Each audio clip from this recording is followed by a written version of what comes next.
Before we get started, I hope you are enjoying your lunch, and thanks to all the folks here at the Biltmore for putting on such a nice lunch. At your tables, there are cards that look like this, and during the course of our speakers' remarks, if you have questions that you would like them to address, there will be a question and answer session at the conclusion of his remarks. And so if you have a question, put it on the card and then hold it up, and the staff will walk around and pick them up and bring them up here, and hopefully we can get some of those questions answered. So we meet today at a time when the world is facing a global chess match, and we are fortunate to have someone who can share with us some unique insights. To kick off our program, it is my pleasure to introduce Ambassador Kurt Volker. Ambassador Volker has a distinguished career of over 30 years in foreign affairs. He served in the United States Department of State as a Deputy Assistant Secretary for European and Eurasian Affairs. He has served on the National Security Council and was appointed an ambassador to NATO by President George W. Bush. He is now currently the Executive Director for the John McCain Institute for International Leadership, and we have been fortunate at the O'Connor Institute to have a number of collaborations with Ambassador Volker and the McCain Institute, and we are delighted to have him here host our program today. Please welcome Ambassador Kurt Volker.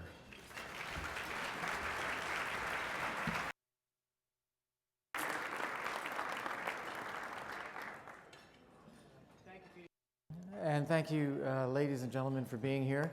I am delighted to be here on behalf of the McCain Institute, and I want to just say that our partnership with the O'Connor Institute is truly outstanding. We are so delighted, Justice O'Connor, that you can be here, and Sarah, thank you for all of your help with this as well. I'm going to give a brief introduction of our guest speaker today, and then we'll engage in question and answer afterwards, including questions from the audience that you submitted on some cards. Our speaker today was born in Baku, in the Azerbaijani Soviet Socialist Republic of the Soviet Union, to a Russian father and an Armenian mother. If you know anything about that part of the world, that is already quite a statement. And then he pursued an extraordinary career. Most of us, as we get on in life, start to think about the things that we still haven't done yet, the things we still want to do that are aspirations, things we can give back, things we can achieve, accomplishments we'd like to leave behind, problems that we would like to fix. Well, Garry Kasparov has had a career and another career and another career, and as far as the rest of us are concerned, I think with all of the accomplishments that he has racked up, he can just stop. I think this is enough.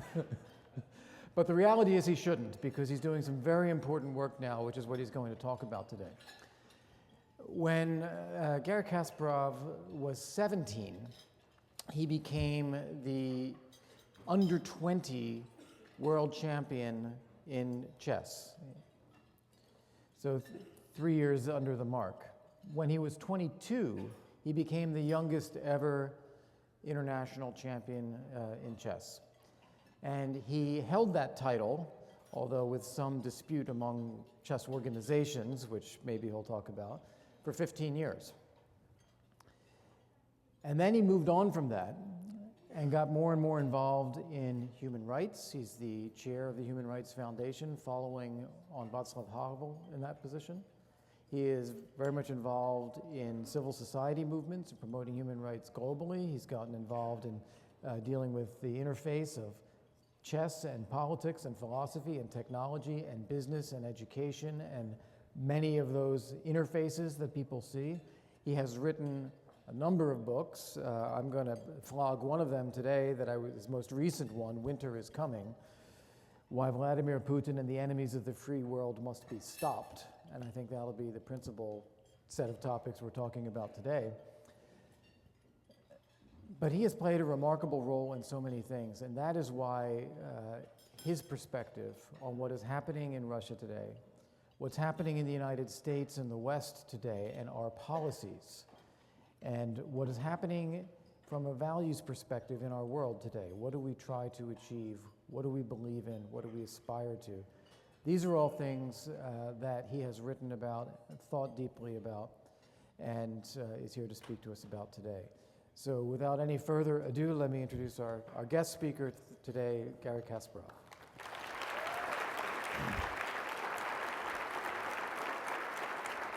Thank you.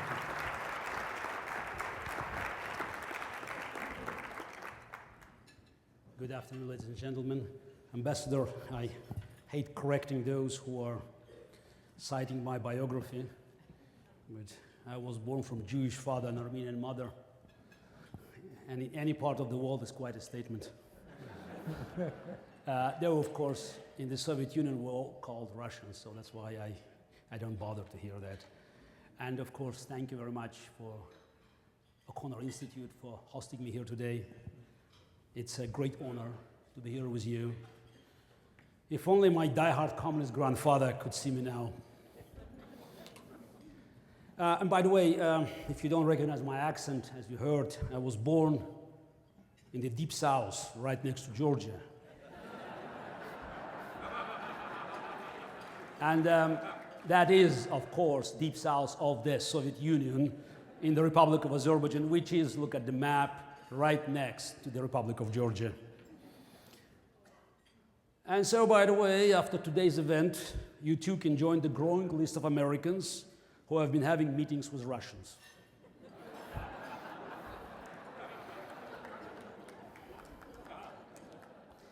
Now, it is really something to look at the names on my invitation. The names of two American heroes, Justice Sandra O'Connor and Senator John McCain. And throughout their careers, both of these great Americans have been excellent symbols of my themes here today, of unity, of respect, of working together to solve the many problems we face.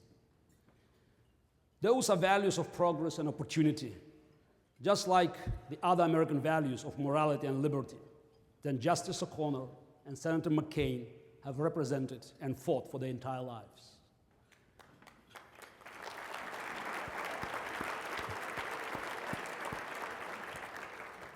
Those values brought light and eventually freedom to me and to hundreds of millions of others behind the Iron Curtain. And so, do not thank me for coming here today. I thank you for my freedom to be here. At least those of you who voted for Ronald Reagan. Thanks to my success, my chess success, I had a rare opportunity in the Soviet Union to travel abroad as a teenager and to see the Western world outside of the Soviet Union. It did not take me very long to understand that my country was where everything was upside down, and to question why we Soviets couldn't enjoy the freedom to live our lives as we liked and to speak our minds.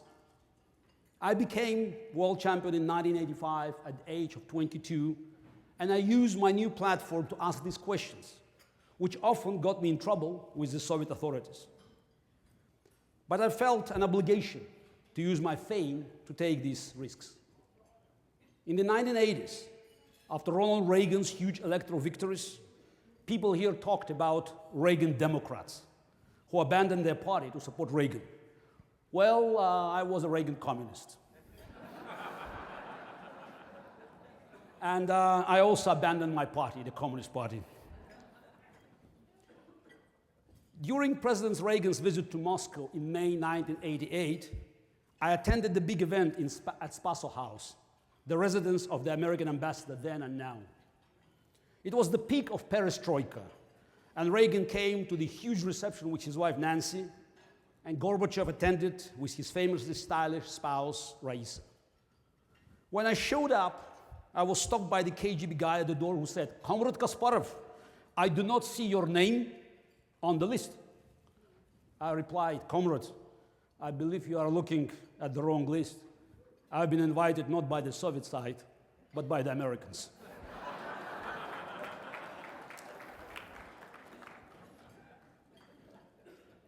And so it is not strange for me to talk about American values with love and admiration today, because I admired them even then from afar. Imagine how disappointed I was in the year 2000, just 9 years after the collapse of the Soviet Union. Just 9 short years after celebrating crowds in Moscow tore down the statue of KGB founder Felix Dzerzhinsky. Russia had a KGB lieutenant colonel for its president, Vladimir Putin. My dream of raising my children in a free and democratic Russia began to fade. And there was no Reagan, no Thatcher to shine a light. I retired from professional chess in 2005 to join the pro-democracy opposition to Putin's growing dictatorship. Many thought I was crazy, since I was still the world's top-ranked player, but I always wanted to make a difference and to do what I felt I must do. Obviously, I was not as successful in this endeavor as I was at the chessboard, since Putin is still in power, and I was forced to leave Russia, and now I live in New York City. That's one place where socialism is still going strong.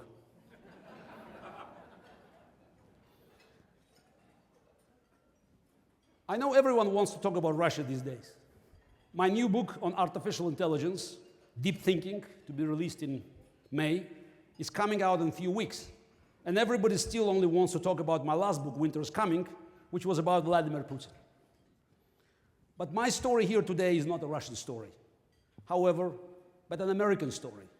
A story about what has happened to the values I speak of so fondly, here in America itself. Even before the 2016 presidential elections tore the United States apart in ways both old and new, America was becoming a land divided. The American population has segregated itself physically, economically, educationally, and ideologically. Wealth and working class, cities and suburbs, left lives with the left, right with right. That division is also intellectual, with newspapers, websites, and cable news channels for one side, papers, websites, and channels for the other side. Social media also tends to reinforce our ability to only engage with opinions we already share, to hear only what we believe. This creates a vicious cycle of increasingly extreme positions and viewing those who disagree as the enemies, as traitors, not just fellow Americans you do not agree with on one issue or another. Extremes are rewarded on election day as well as each other side, demonized. Dirty words in politics today are common ground, compromise and flexibility. Politicians who express any agreement with the other party are attacked as weak and impure. And this cycle has continued over years. It has had two primary effects. One, it has radicalized many Americans ideologically. That is, more people have more extreme views than before on a wide range of issues and find the middle ground less acceptable.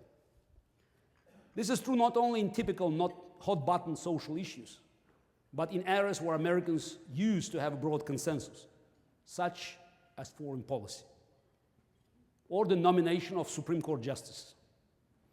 Of course, the approval of Neil Gorsuch last week was more controversial and political than usual, but even that was also a symptom of hyperpartisanship in Washington. The fight had nothing to do with the judge qualifications. It was pure party politics. By the way, does anyone remember how many senators voted against Sandra Day O'Connor on September 21st, 1981, just a month after Reagan nominated her? 0.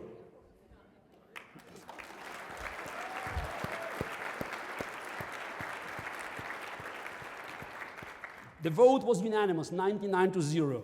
Of course, that was also to her great credit, but it's also hard to imagine anything unanimous happening in Washington, D.C. these days, except perhaps raising the debt limit. And with her historic appointment, Ronald Reagan did something else that seems extraordinary today. He kept a campaign promise. By the way, in the fake democracy of Putin's Russia today, there is a similar Supreme Court. It's typical of the way dictatorships superficially imitate democracies. The justices hear the arguments, they discuss, they debate, and then one of them makes a phone call to the Kremlin to ask what the decision should be.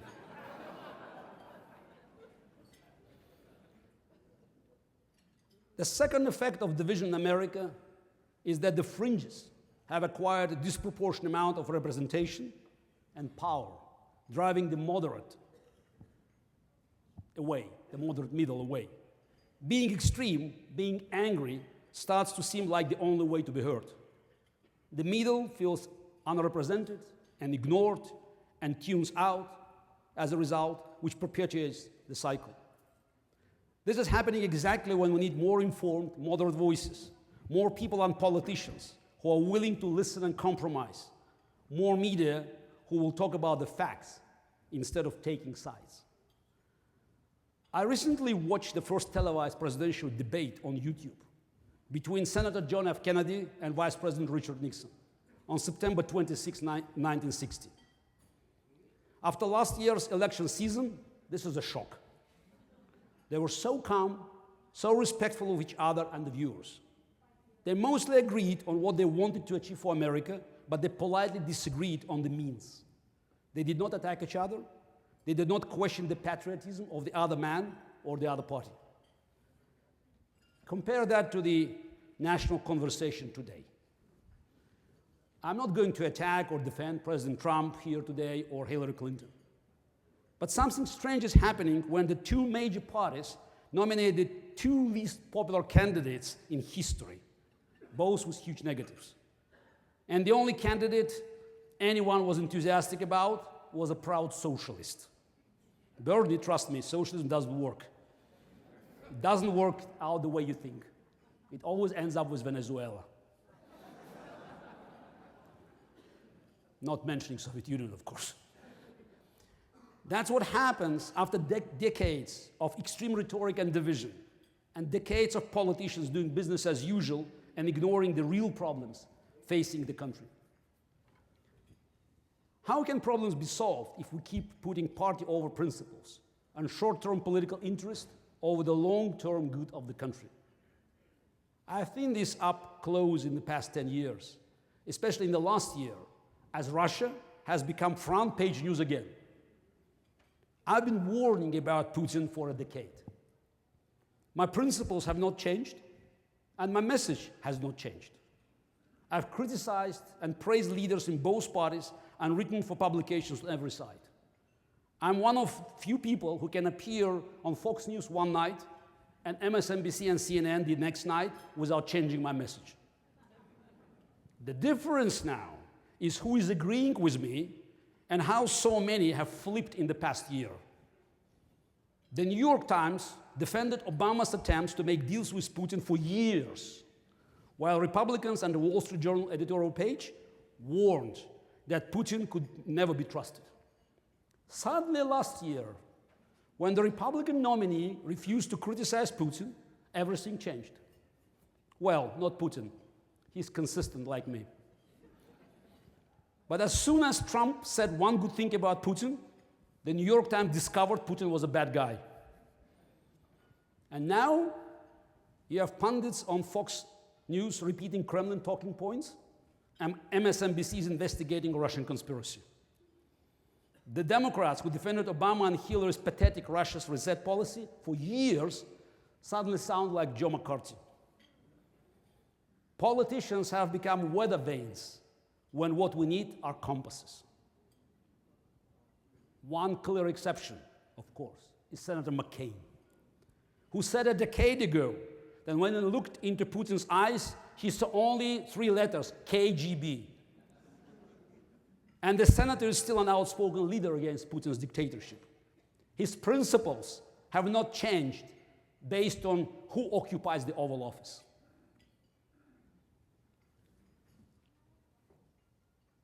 Ronald Reagan's first inaugural address in 1989 deservedly receives great praise for his uniquely positive message at a difficult time. But today, I want to quote his second inaugural address, where he spoke about unity and also was unusually poetic for the great communicator. I will begin toward the end of this speech where I get the title of my own talk here today. Reagan said, "We live in a world that is lit by lightning. So much is changing and will change, but so much endures and transcends time. History is a ribbon, always unfurling. History is a journey, and we continue our journey. We think of those who traveled before us." That ribbon of history, Reagan's ribbon, described the history of America and the battles and sacrifices it fought and the values on which it was based. He called it the American song, one that was hopeful, big-hearted, idealistic, daring, decent, and fair. I will repeat that list because it sounds like an indictment of politics today. Hopeful, big-hearted, idealistic, daring, decent, and fair. That America still exists, but it's increasingly hard to fight it on cable news, on social media, and on election day. Early in his speech, Reagan spoke about the importance of unity. He said, "Our two-party system has served us well over the years, but never better than in those times of great challenge when we came together not as Democrats and Republicans, but as Americans united in a common cause." And yet today, many talk about Reagan as if he was a partisan radical. Today, we need to think back to those days. They were not that long ago. It is time for Americans to reunite on their inalienable rights, celebrate what Americans agree on instead of attacking it or ignoring it. Another important part of Reagan's speech is more controversial today. And I'm sorry to say that, because Reagan often spoke about America as a beacon of hope, a shining city on a hill in the biblical phrase. I can tell you that is exactly what America looked like to many of us behind the Iron Curtain. In his second inaugural, almost 5 years before the fall of the Berlin Wall, Reagan reminded Americans that the strongest, freest country in the world had a responsibility to defend liberty elsewhere because it was the best way to guarantee America's own security. Reagan said, "Freedom is one of the deepest and noblest aspirations of the human spirit. People worldwide hunger for right of self-determination, for those inalienable rights that make for human dignity and progress. America must remain freedom's staunchest friend, for freedom is our best ally." Today, as on so many issues, Americans are divided on whether America should care about who in the world is or isn't free. On this, Reagan's ribbon of history shows us very clearly that when America cares about freedom, the world is a better place, and America is a better place as well. So what happens now? 8 years of Obama doing as little as possible left the door open for someone who wants to do too much too quickly. A president who thought government could solve every problem has been replaced by a man who thinks he can solve every problem himself. This is a next turn in a natural and dangerous cycle of swinging back and forth, further each time. Extremes in politics have been matched by extremes in character. We've gone from feckless to reckless in an instant. But this also makes for an opportunity. The millions of Americans who are turned off by the extremes on both sides have the chance to retake center stage. But you must not wait. Now is the time to build coalitions and reach compromises like Justice O'Connor. Now it's the time to talk with those on the other side of an issue, like Senator McCain. Now it's the time to put American values first. Thank you.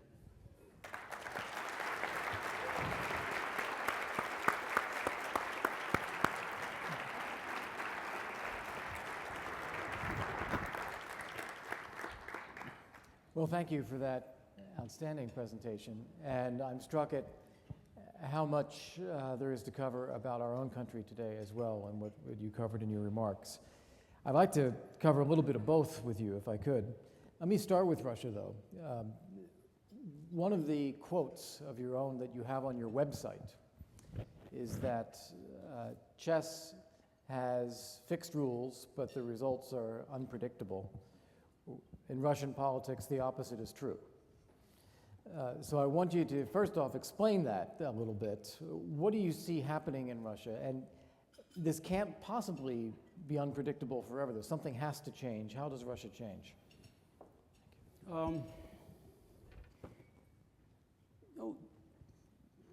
Of course, there is an element of predictability, even in Russia, but it's a different kind of predictability. So you should not look at the opinion polls, because they do not reflect public opinion, since you can hardly imagine people who were born and raised in a dictatorship be frank, answering the question about their leader. The predictability is that, as every dictatorship, Putin has reached a point where there's no way back, point of no return. There's no life for him, neither political and more likely physical, outside of Kremlin. He is arguably the most powerful man on the planet today. When I say most powerful, because he can do many things on his own without asking Congress, Senate, press, public opinion. Probably the richest man, as long as he stays there. So it's like a golden cage. And expecting this regime to evolve, it's futile, because he goes nowhere. And he knows one rule: that dictator stays in power, which means staying alive, if he looks strong, which means he has to keep, challenging other powers. He needs confrontation as the main element of his domestic propaganda. Russian economy is in terrible shape. The living standards have been declining steadily. And for Putin to justify him staying in power, it's the 18th year, and he's going to stay indefinitely. He badly needs,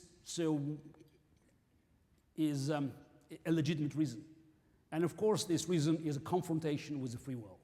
That's why every day you see new laws hit by a Russian propaganda machine, blaming America, all neighboring countries, basically the rest of the world, with few exceptions, for conspiring against Russia and presenting Putin as the only hope to survive in this dangerous world. So there's good news and bad news about the future of Putin and Russia. Bad news is I don't know when and how it goes down. Good news, he also doesn't know.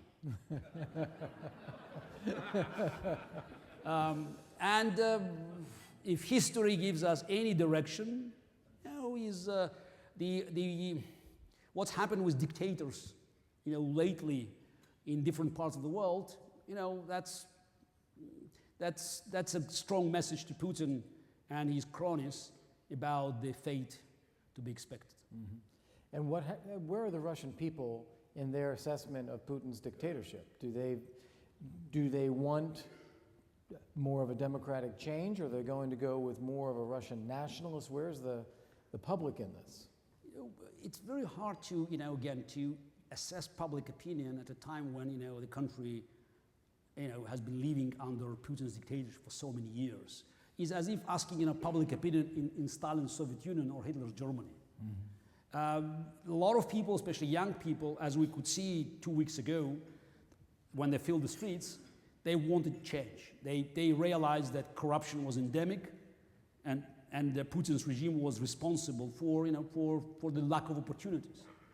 Now, to overthrow a regime, you need more than 100,000 people. You need millions and millions of people, but that's a huge risk, because this regime will not, go down, without kicking and screaming, which means shooting. Again, if history is any guidance to us, regimes like Putin, they go down after major geopolitical defeat. It doesn't mean that it should be, total military defeat. like Germany and Japan in 1945. I would rather talk about something like Afghanistan, 1989, when Soviet troops retreated from Afghanistan. By the way, orderly retreat. They even kept pro-Soviet government, Najibullah in Kabul. Nothing like American stampede from Saigon. But for people in the Eastern Europe, even for people in the Soviet Union, that was a clear sign. Empire was no longer strong enough, to attack. Empire couldn't strike. It was a retreat. Right. The moment people see dictatorships on retreat, they can rise. So that's why, for instance, Putin is fighting for Bashar al-Assad so vigorously, because he knows if Assad loses, many in Russia will say, oh, maybe Putin is no longer capable of protecting his clients, and that might have repercussions in Russia. Mm-hmm. So that's the stakes for Russia now. They've gotten themselves out there in Georgia, in Moldova, in Ukraine, in Syria. It's for Russians because Russian lives being lost, but it's Putin's foreign policy. And again, I'm surprised that some people in DC or in Europe are still hoping to find common ground with Putin, because he made confrontation his only political tool. So that's why he will find something else. Spreading chaos is very important for him because he knows that in a muddy water, he can maneuver faster and more effectively than Western democracy.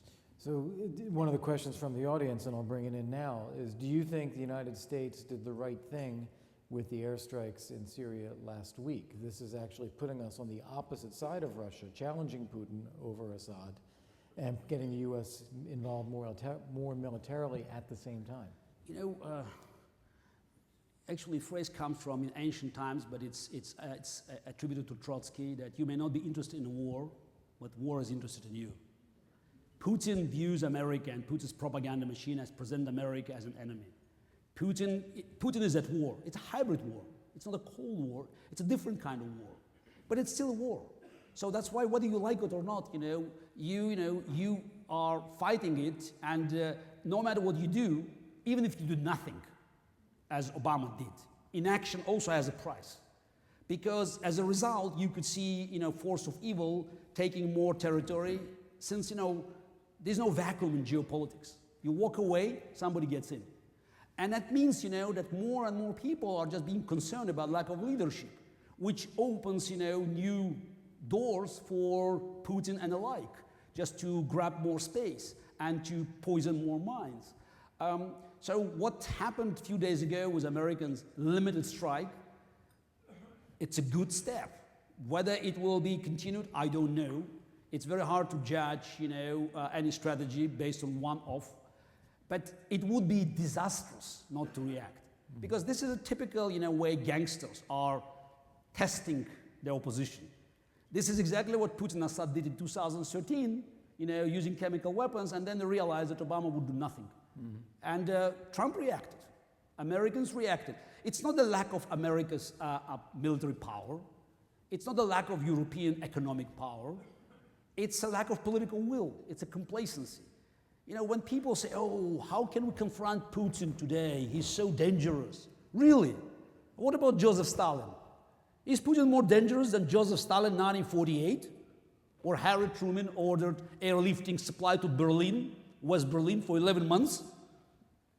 Today, unlike in the 40s, or the 50s, or the 60s, or the 70s, the free world, or the 80s even, when Reagan took over, the free world has overwhelming advantage, both economically and militarily. But we're growing up complacent. And Putin knows that. Mm-hmm. So that's why, I always, resist any comparison of Putin being a good chess player, because I feel my duty to defend the integrity of the game. I always say it's, he's more of a poker player, because in poker you can bluff. Even if you have a weak hand, you can win. If you bluff, if you read opponent's mind, and if you raise the stakes. And Putin did it many times. He had very weak hand, but he raised the stakes, he bluffed, and his opponents, whether Europeans or Americans, they regularly folded the cards. So, and Putin expected probably the same outcome, Now again, what will happen with American policy there, I don't know, but let me tell you, the world is the globalized place.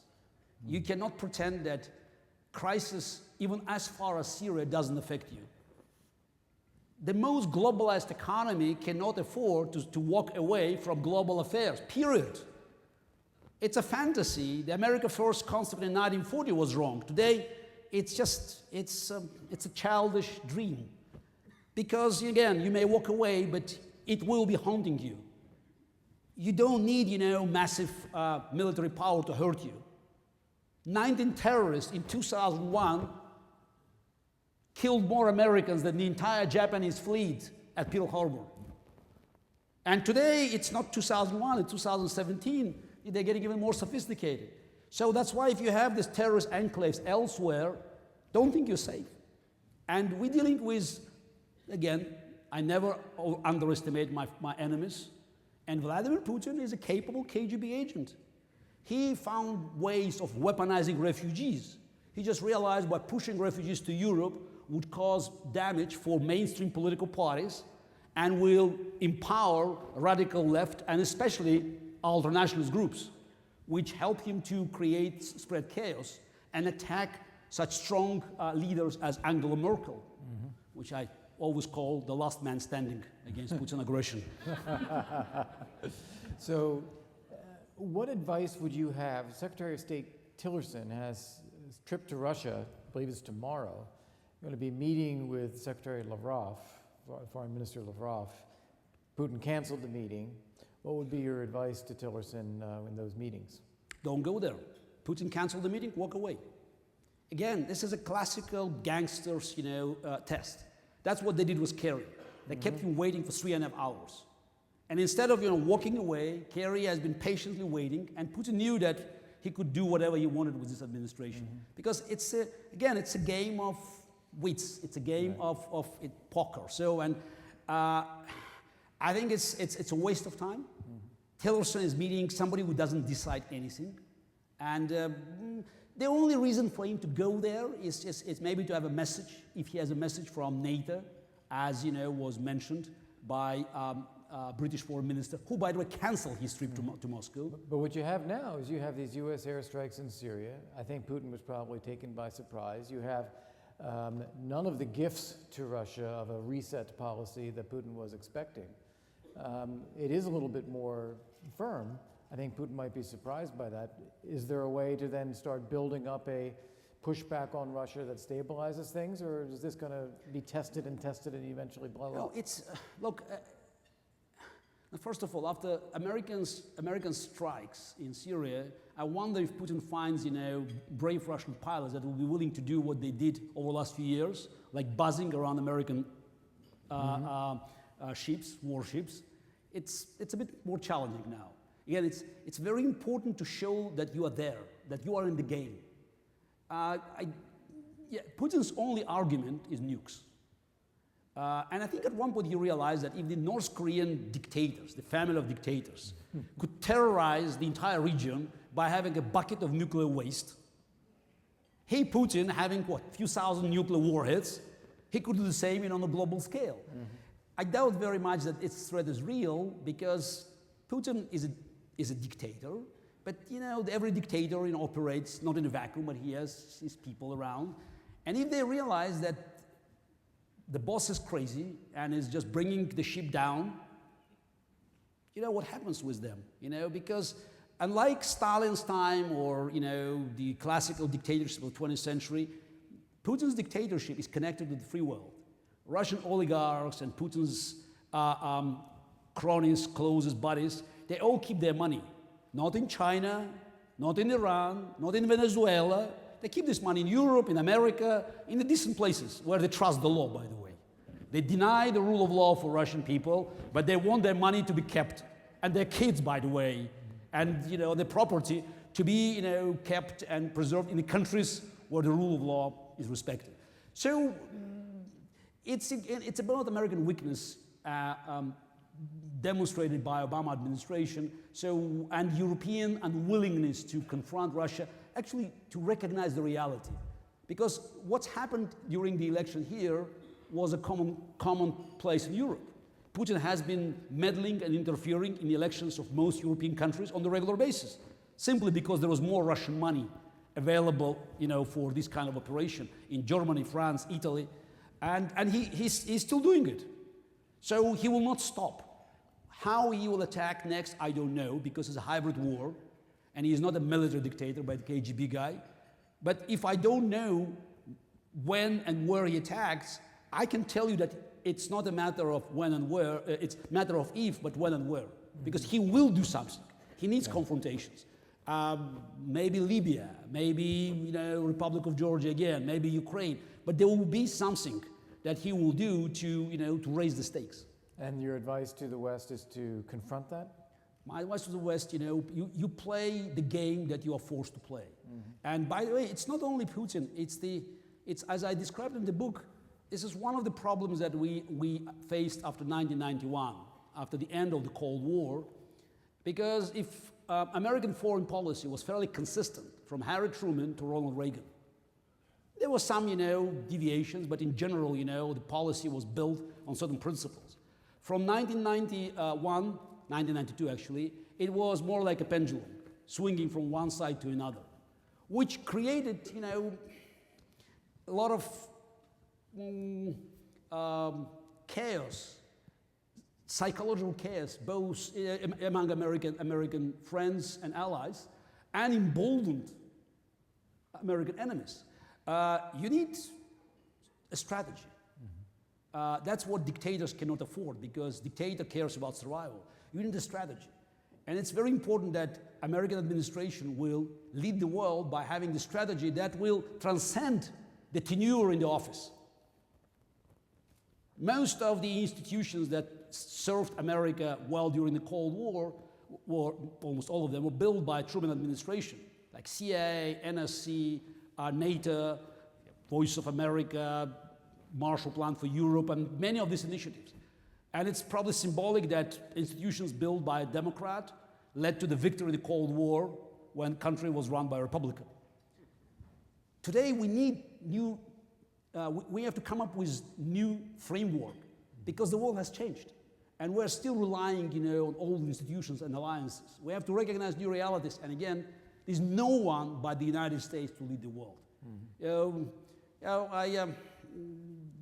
About 2 years ago, there was a debate on the internet, so I was responding to Bernie Sanders' call for socialism and comparing,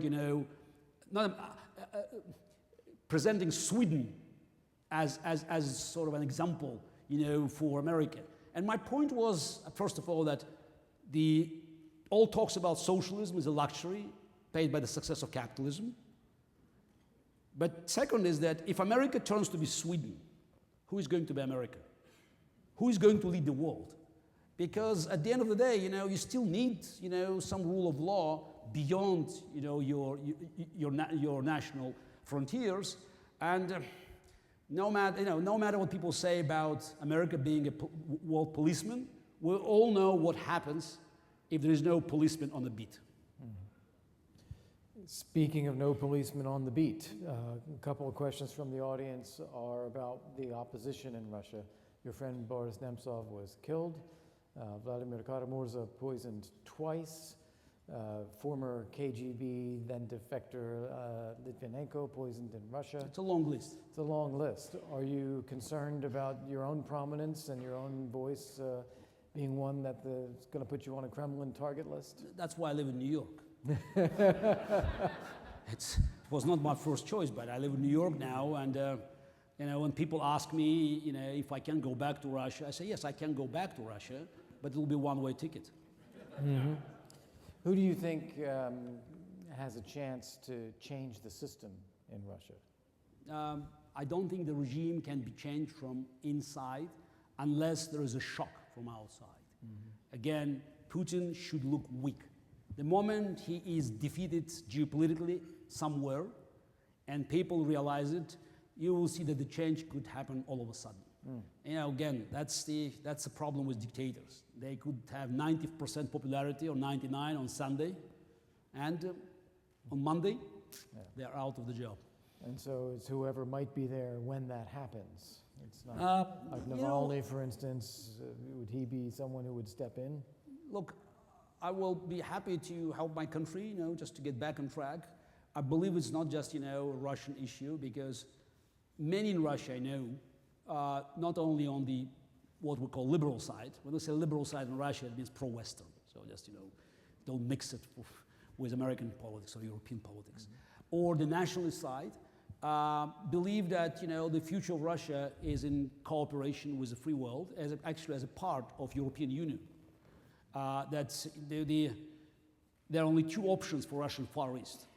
Either it becomes part of the United Eurasian Democratic Zone from Vladivostok to Lisbon in Portugal, or it becomes China. So the real threat to Russia comes, of course, from radical Islam in the south and China in the east. Because China doesn't even hide its appetites to take Russian territories. And unfortunately, I have to say that unless we change our politics, it might be inevitable, since, demographics are working, on the other side. You have about 15 million Russians living from Novosibirsk to Vladivostok, which is more than half of our territory, and facing at least 250 million Chinese on the other side of the border. 10 years ago, I was traveling in that region, 10 years ago, and I heard a very sad joke in the region of Irkutsk, which is Lake Baikal. It's a Russian heartland. They were very pessimistic, and they said, Chinese have been crossing our border in small groups, 100,000 each.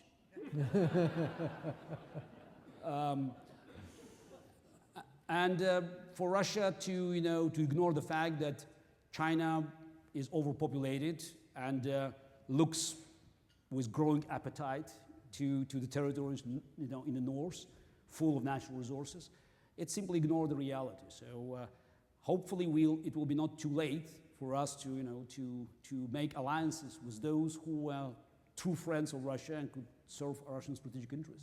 And I just want to be clear about what I think you're saying then. That Putin is in it for the aggression. He's in it to sustain his repression, sustain power, and he really has no end game for this. It's just until it stops, until it explodes. Look, every dictator reaches the point when the end game is tomorrow morning. So you survive tomorrow morning, you are okay. Then you see what happens, tomorrow night. And that's why it's wrong to think about, strategical implication of Putin's decisions. It's all about today, and also it's naive to think about shaming him. It's so shameful. He doesn't care. It's all about survival, and everything that helps him to survive, whether it's annexing territory of neighboring country or decimating city of Aleppo, he can do it. There's so much blood on his hands, and there are hundreds of billions of dollars stolen by his bodies, so that's why he, again, as I said, point of no return, burn all the bridges. We'll take another one out of the audience list here. Talk about the Russian character for a second. What do you expect from Russia as a country? Is it a country? It's a tricky question. Does the country produce leaders like this? Now you're talking about Russian character because it's you have to be specific. You're talking about Russian character as people who grew up in Russia and speak Russian, but there's no Russian blood in my veins. As I said, I'm half Armenian, half Jewish. Though my native tongue is Russian, I grew up in Russian environment, and many in my country they are the same. As this, we haven't reached probably the point where you can speak about people of different nationalities and origin as Americans, because here it's all about Americans, no matter the race or ethnicity. In Russia, there's still differences, and I think the young people in Russia, they are not so different from from kids and teenagers in other parts of the world. But the country experienced 75 years of communism that had a horrible effect on countries' when it comes to development, has been destroying our future. It's like negative selection. So there's this best people, they were always in trouble, either killed or pushed to exile. Last years under Putin, we saw the return of this vicious cycle. But still, I think there's a potential there because people want to have decent lives. It's wrong to think that there are other ways, that some countries they ignore, simple joys of life, just to have good schools for their kids, the healthcare, the housing programs, and definitely Putin regime offers nothing of that kind. If you look at the structure of the spendings in the last few years, Putin keeps cutting on everything that is not serving his goals. So he cuts social security, Medicare, housing, education, whatever. And there are only 3 items that all have been beefed with more investment: military, security, and propaganda. It's a war budget. Yep. You talk in your book about the lost decade. You're referring there to more than a decade. And that was also the time of your greatest success as a chess champion as well, too, that same period of time, 85 to 2000, roughly. 85 was a good year. Yeah. But what do Russians look to? If that's a lost decade, they have this repression under Putin now. What happened that took the Yeltsin era off the rails, if you will, and what brought to the rise to Vladimir Putin? It's a very long story, and I try to explain it in the book, so as I can recommend to read it, but just trying to make the long story short is, I remember in 89, 1990, when we had hundreds of thousands of people on the streets of the Soviet Union protesting against communist regime, they wanted to change things because it was so bad. It was like black and white. They knew that the communist system didn't work, period. They also knew that there was something outside of Russia that had a great record, so something that was working. America, Europe, so that was sort of the end of their knowledge. So socialism failed the way they knew it in the Soviet Union, and the rest of the world that lived on the capitalist system succeeded. They just wanted change for better. And for them, all these concepts about, the separation of powers, the democratic institutions, the rule of law, the private ownership of land and means of production. So all these things that were too complicated. They wanted simple answers, and Boris Yeltsin, great populist, great leader, provided the simple answers. So Soviet Union has been disbanded, Communist Party kicked out, Yeltsin took over. The outcome for millions and millions of Soviets was not a good one. The savings were lost. There were very difficult years, economic hardship. Life under Yeltsin was tough. And for Russian people, for many of them, who didn't pay much attention to the details, okay, the oil prices went down. At one point, it was something like $10 a barrel. So the Russian budget, they couldn't bring it together. But they believed that something was wrong because we voted, because they kept voting. So it was all about, you asked us to vote, we voted. It's a free and fair elections, which was, in the first Yeltsin years. But the result was negative. And then, after Yeltsin, Putin came in, and the oil price went up. At one point, it reached $150 just for a short period. But it was in just 70, 80, and for quite a long time in $100, $120 range. And obviously living standards went up. And in the minds of many Russians, that was democracy. Because they kept voting, Putin was smart enough to keep the process going, to keep in this window. And they just, okay, we vote, and every day we could see more benefits for our life. So it was quite a trick. And that's what made Putin, so successful. Because unlike many dictators in the past, he learned the power of, you may call it, political meddling. It's not, that he's stuck with one ideology. It's not rigid Soviet ideology. He could be comfortable with, with different hats. He could be populist, he could be liberal if necessary, he could be nationalist. So that's what makes him, by the way, an existential threat for the Western democracies, because unlike Soviet Union, he can be comfortable working with ultranationalists or far-left radicals, as long as they serve his agenda. So his political flexibility, created this phenomenon in Russia. This is what people call illiberal democracies. Yeah. So and he managed to trick Russians, but now he ran out of his tricks because oil prices are not high enough, and he has to still feed this bureaucratic machine that is always hungry, and I don't think he can reconcile Russian budget and this growing gap between masses of Russian population and ruling bureaucracy. We're running short on time, but I want to bring up two quick questions, and unlike in chess, you can just take a little more time.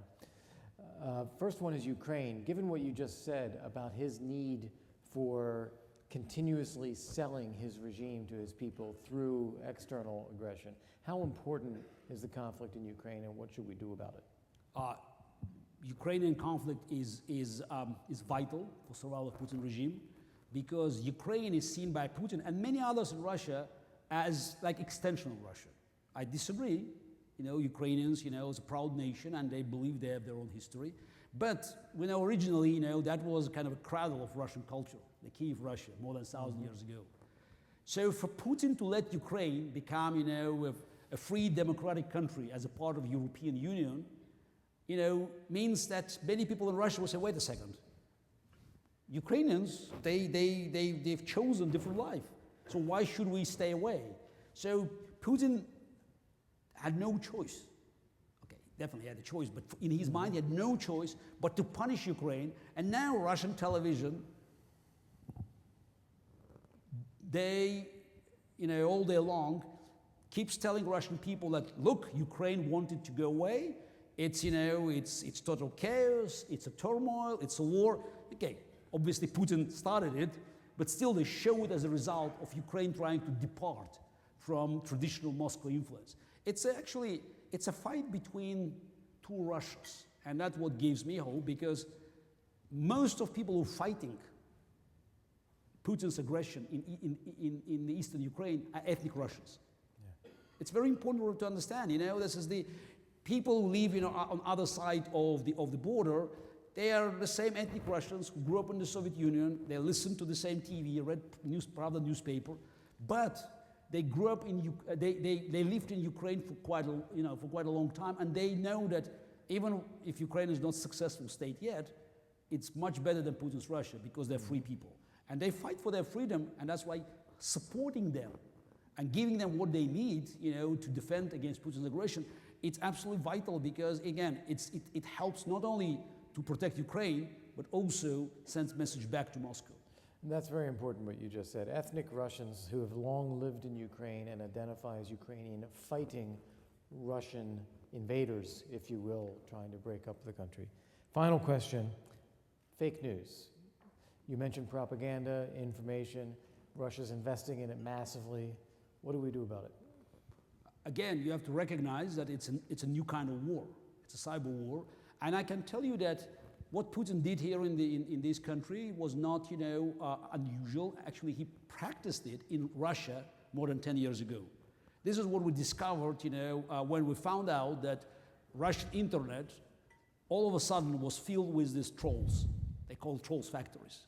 And it's quite effective, because it's, doesn't cost you too much.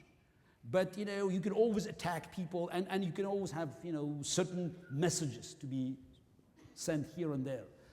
So he practiced it in Russia, and if you want to read political news on Russian internet, 80 or 90% will be coming from Putin-controlled websites. By the way, if some websites are too popular, they're simply banned in Russia, like Kasparov.ru, banned. There's no firewall as in China. They simply cut us off. Of course, we can go through VPNs, through mirrors, but still, at the end of the day, it's hard to get new viewers. Then he did it in Europe, and he keeps doing it now extensively in France, in Germany. And of course, they did it in the United States. I could see the same trolls, not exactly the same trolls, but the same messages, both in English and Russian, being transmitted throughout the electoral cycle here. And again, for Putin, there was an important element of discrediting democracy as a concept. Because he saw an opportunity to send a message back to Russia and to other countries that democracy is a charade, it's all about, it's a mess. And he believed that he achieved, positive results because he could, inspire the bitter partisanship and putting people against each other. Yeah, the great risk of propaganda like that is making us doubt ourselves. I think that. Look, it's a question as old as any democratic institutions in this country. It's security and liberty. And now we're talking about, again, security in digital era versus, our freedom that which is protected by First Amendment. But we have to recognize, it's a new kind of war. And, you cannot win the war, if you pretend it doesn't exist. Ladies and gentlemen, join me in thanking Garry Kasparov.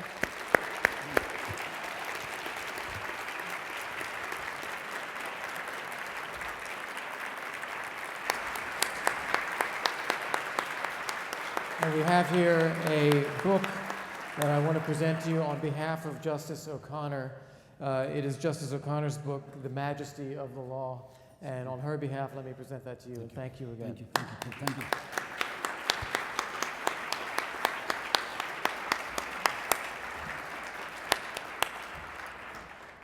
Well, thank you, Garry Kasparov, and thank you, Ambassador Volker. Those are great insights not only into Russia, but also into our own country. So the first time I'd heard the views of a former Reagan communist, so thank you. Thank you all for being here today. I'd like to remind you that in about 2 weeks, here again at the Biltmore, we will be having a luncheon that will feature Emmy Award-winning CBS News correspondent Leslie Stahl, which should be very exciting. And then in the fall, we are going to have noted author Doris Kearns Goodwin here to speak about her book, Team of Rivals, The Political Genius of Abraham Lincoln. And so we hope you can join us for that event. Thank you for being here today, and drive safely on your way home.